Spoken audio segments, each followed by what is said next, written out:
Okay, well, it's been, I guess, well, let's just say an hour since I put the glue pot into the liner to start heating it up. I always keep some whatever reject boards around just to check on things. What makes this a reject? Well, it's the knot. So it's got a little knot that goes through it. That's never going to allow this, if this were part of a pneumatic, to hold air properly. So, all right, let's take a look at her. She's been cooking for a while. So, let's see if I can get you in here. I want you to be able to get as up close to it as possible. Well, that's not bad. Okay. Let's take, now you see all the moisture that's accumulated inside the top. Move that closer. That didn't help, did it? Okay, let's try that. All right, here's the wiper. The wiper rod's inside the brush, which I haven't cut the handle off of yet. So what has the glue melted down to? Well, let's take a look. Are you ready? Let's see.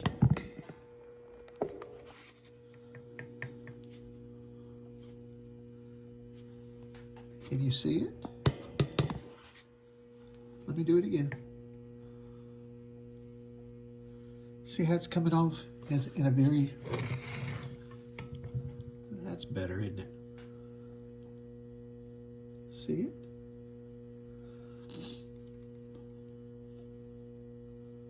That's good for right now for gluing pneumatics. It's not thick enough for gluing on bellows cloth,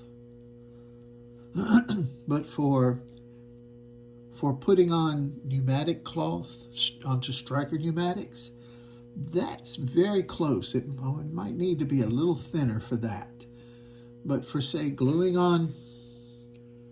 pneumatics to the deck boards, that's pretty close. Like I said, it may need to be a tad bit thicker, but let's go ahead and see what it looks like on a board. So, all right, I got you.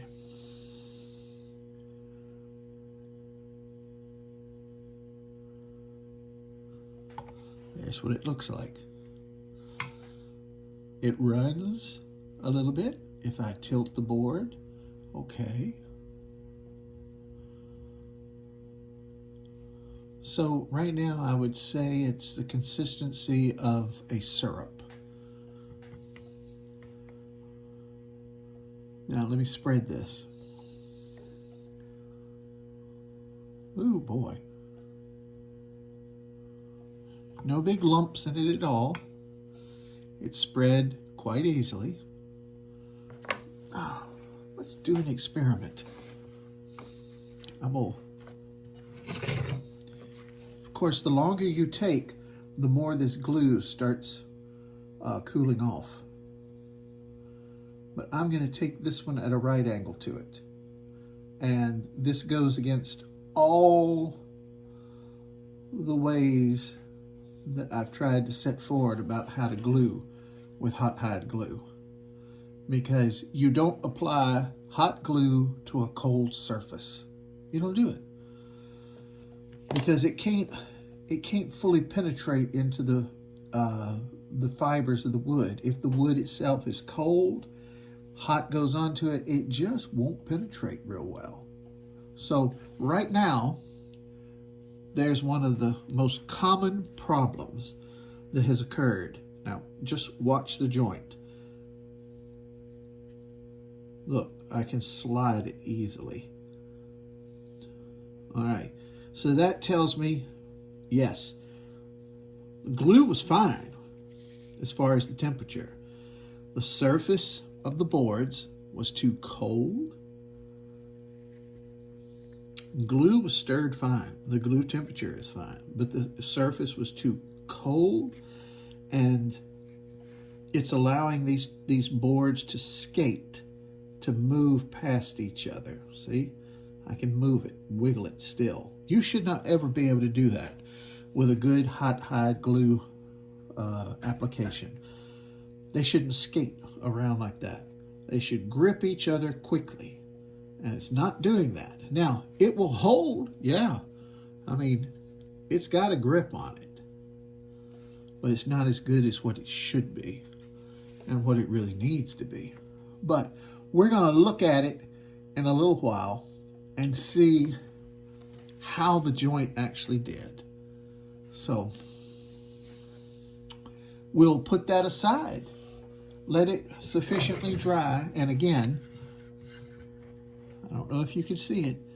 There it is.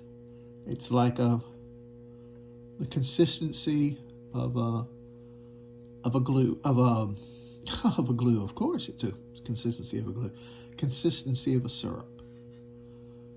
And remember, it starts cooling off as soon as I take this out of the heating sleeve. So it's already starting to cool. All right, back in. Because I'm going to use this in a little while to do a lot of gluing. I've still got pneumatics to go, so anyway, let's see what happens. Here's our test. A good hot hide glue joint should be nigh on to impossible to easily break, just twisting the parts. Or this would be a good angle to try to remove it, going together, exerting pressure towards each other from this point to this point. That would make a shear, right? So that would be a good test to see how well they bonded. Is it still wanting to skate? It's beginning to firm up, and I can see the surface of the glue has started taking on a different sheen to it. That might be a good view right there. I can see it. That's why I have to keep this camera around so I can see everything. Because I want to show you, anybody that's having problems, I want to be able to show you what things should look like. So there's, the glue is beginning to set.